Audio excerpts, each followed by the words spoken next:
Selamat malam Gus. Ya, gimana? Ada yang mau saya tanyakan perihal tentang permasalahan puasa yang sempat kita bahas di channel YouTube kemarin. Apa itu? Jadi menurut penjelasan Gus kan di sana puasa itu ada puasa rawat, puasa ngambing, dan puasa ngalor. Iya, Puasa rawat serta puasa ngambing itu kan kemarin sudah sempat dibahas dalam sidang kemarin. Pernah kami tanyakan itu. ya, terus. Ini tentang puasa ngalong yang belum kita tahu. Bisa kami bisa penjelasannya tentang puasa ngalong. Karena kalau ngalong itu kan kita lihat ngalong itu dari bahasa apa itu? Kalong. Terus. Binatang ngalong itu. Binatang Yang di ngalong. pohon-pohon itu. Apakah ada kaitannya tentang ngalong di pohon itu dengan puasa ngalong? Ya, bentar dulu. Saya tak rokokan dulu. Saya maaf. Ntar dulu ya, kasih kopinya dulu biar bisa menjelaskan dengan baik. Saya teh yang nggak tahu. Oh itu. Jadi gini. Nah, di awal-awal saya membahas tentang puasa rawon, kemudian puasa kambing. Kan puasa ini banyak ya kalau kita melihat yang dilakukan oleh para orang-orang tua itu dulu, terutama di Jawa itu banyak banget. Nah, salah satunya yaitu kemarin kita bahas masalah rawon, kemudian kambing, terus ada puasa ngalong itu kan istilah diambil oleh beliau-beliau yang memang asli begitu yang saya pernah dengar ya, dan saya pernah tanyakan dan saya pernah jalani. Jadi puasa ngalong ini sebetulnya nggak ada hubungannya dengan kalong. Kalau kalong itu kan binatang ya. Tetapi kalau dibilang nggak ada. Mereka mengatakan puasa ngalong memberi nama itu karena kalong ini kan dianggap senang makan buah-buahan. Jadi puasa ngalong itu adalah puasa yang dilakukan oleh para orang-orang tua dulu yang setelah saya pelajari ternyata itu juga untuk kesehatan sebetulnya. Jadi berbeda loh ya. Tapa ngalong dengan puasa ngalong itu beda. Tapa ngerowot, tapa ngambing dengan puasa ngambing atau puasa ngerowot itu beda. Ya kalau tapa ini nanti berbeda lagi penjelasannya. Tapi ini adalah puasa yang saya perhatikan dari atau saya tanyakan dari berbagai macam sumber yang pernah menjalani, termasuk saya sendiri. Dari pertanyaan saya itu menjalani sebetulnya itu tetap arahnya untuk kesehatan. Jadi puasa ngalong ini itu puasa yang dia hanya melakukan pada saat puasa itu makan buah-buahan. Artinya buah-buahan yang sering dimakan oleh makhluk yang senang makan buah-buahan. Salah satunya adalah binatang kalong atau kelawar atau yang lainnya. Nah, ternyata puasa ini setelah saya dalamin itu benar-benar untuk menyehatkan diri kita. Dengan kita mengkonsumsi yaitu buah-buahan ya, entah itu pisang, entah itu jambu, entah itu buah-buahan yang lain, itu mampu mencukupi berbagai macam vitamin, terutama vitamin C yang ada di dalam tubuh. Itu yang pertama. Yang kedua, setelah saya gali dari berbagai buah ini, dia mengandung juga antioksidan tinggi, ya, mengandung juga vitaminnya cukup lengkap, terutama vitamin C tadi. Nah, antioksidan itu jelas itu untuk mengantisipasi adanya sel kanker yang berusaha berkembang di dalam tubuh kita. Kemudian dengan melakukan puasa ngalong ini, darah juga lebih bersih karena makanan yang dimakan yaitu dari buah-buahan ini nggak ada lemak. Jadi secara otomatis kolesterol juga nggak ada ya. Nah ini darah akan bersih. Nah puasa ngalong ini tidak juga boleh dilakukan lebih dari 10 hari. Nah kenapa? Karena pada intinya tubuh kita ini membutuhkan makanan yang variatif. Dari lemak juga dibutuhkan, kemudian dari karbohidrat juga dibutuhkan. Maka dibatasi, ya yang saya perhatikan ini kalau benar-benar untuk kesehatan itu tidak lebih dari 10 hari. Nah di zaman milenial ini atau semenjak saya melakukan pengobatan hampir 35 tahun, ini banyak saya terapkan. Dulu saya itu di tahun 2000 itu sempat menangani seseorang yang terdiagnosis itu ada kanker atau tumor atau sejenisnya itu sebanyak 107 ya itu. Nah ternyata setelah saya suruh konsumsi buah, kemudian kita tenangkan pikirannya dan batinnya supaya nggak stres, dari 107 itu sembuh kurang lebih sekitar 104. Sampai hari ini masih ada orangnya. Nah salah satunya kan ada istrinya Pak Mangku yang sering ke sini, itu salah satunya itu. Sampai hari ini sudah sembuh ya. Nah pada waktu itu akhirnya saya juga membuat sebuah buku yang waktu itu saya gabungkan antara ngambing dan ngalong itu, antara sayuran dan buah.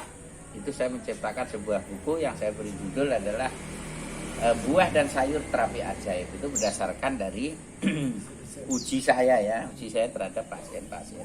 Jadi ini sangat bagus banget puasa ngalong ini, yaitu kita mengkonsumsi daripada buah-buahan atau mungkin jus. Nah kemudian selain itu dia mampu membakar lemak yang ada di dalam tubuh kita.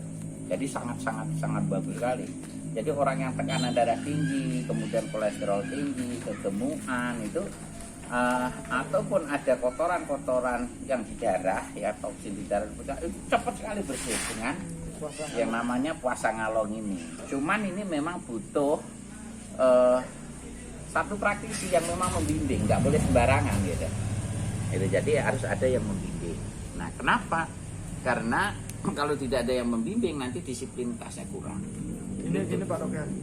Puasa ngalong ini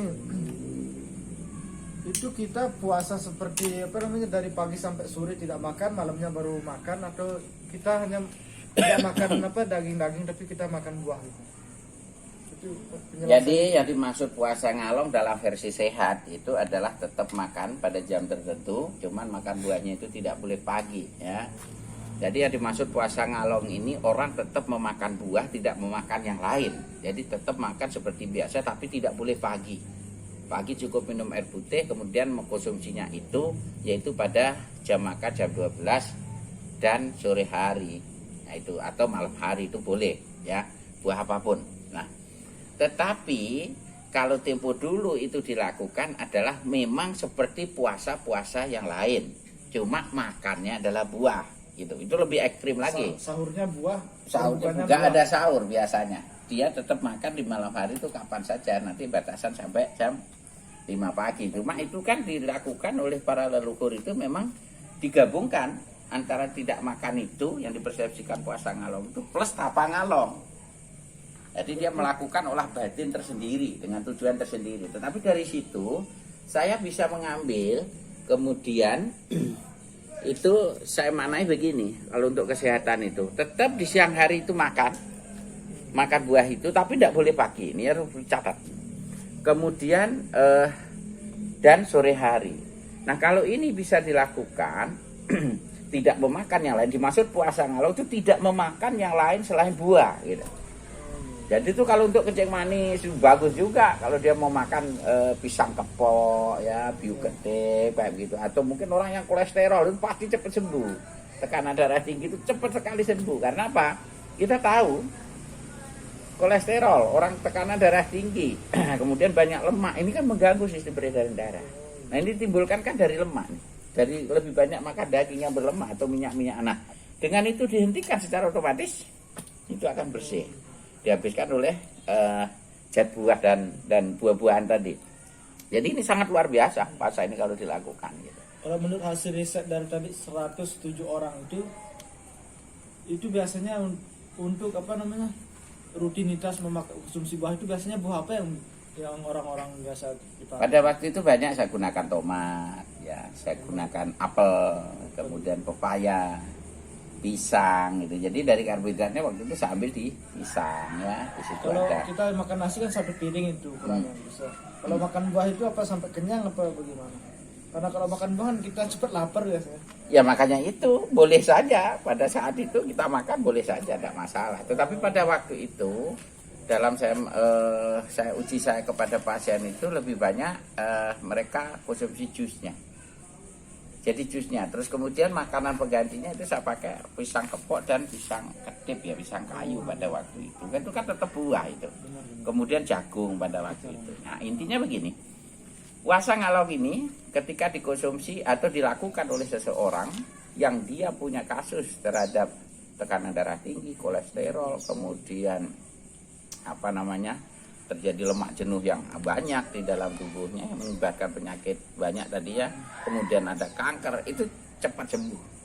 Jadi darah bersih ya, karena vitamin C akan terpenuhi, kemudian di situ juga antioksidannya juga terpenuhi. Jadi itu sih sebetulnya. Jadi puasa ngalong berbeda dengan tapa ngalong ini. Nah itu saya bawa untuk kesehatan. Saya ada pertanyaan ini. Untuk jus itu apa ada campurannya untuk jus buah? Enggak boleh. Jus tidak boleh pakai Enggak gula? boleh, enggak boleh ada campurannya. Jadi khusus itu, gula pun enggak boleh. Jadi khusus daripada itu karena buah-buahan itu memang sudah juga mengandung manis atau gula gitu. Jadi kalau di zaman milenial ini kita mau melakukan itu puasa ngalong itu sangat bagus. Cuma kalau kakek buyut kita atau leluhur kita dulu kan selalu dikombinasi dengan olah batin itu ya, olah sifat gitu. Tetapi ini akhirnya dari pelajaran itu saya bawa untuk kesehatan di zaman milenial dari tahun 2000 itu memang saya bawa untuk kesehatan. Tetap juga saya namain puasa ngalong karena itu adalah memakan buah-buah. Nah itu sih. Itu sampai berapa hari biasanya kalau yang misalnya kolesterol begitu? Kalau kolesterol keras? Biasanya itu 10 hari itu sudah normal ya. Itu cuma di situ kita harus pintar, harus kita carikan makanan pengganti ya, tetap dari unsur buah, contoh jagung. Kemudian pisang. Nah, ini kan bisa ini ada karbohidratnya juga di situ. Nah, itu yang harus kita kombinasi. Itu kalau untuk kesehatan. Tapi kalau nanti urusannya tentang ulah batin itu lain lagi. Nah, saya nggak akan kupas di sini. Itu ada wilayahnya yang lain gitu. Jadi kita bahas untuk kesehatan saja. Itu sih. Nah, ada lagi. Kalau mau dibahas tentang kesehatan, saya mau menanya tentang obatin, cuman masalahnya harus. Oh enggak, wilayahnya lain. Saya nggak akan bahas itu, nanti ada wilayah lain yang untuk kebatin ya. Karena kalau puasa ngalong atau kebatin itu ya nanti harus di atas pohon. Cuman harus ada praktisi yang membimbing dan menata supaya tidak salah nanti kapan makannya, kemudian berapa banyak yang harus dikonsumsi. Nah itu penting banget. Nah jadi itu kalau tidak ada dipertanyakan lagi, ada lagi ya? Sebentar segitu aja. Segitu ya, bisa paham itu ya.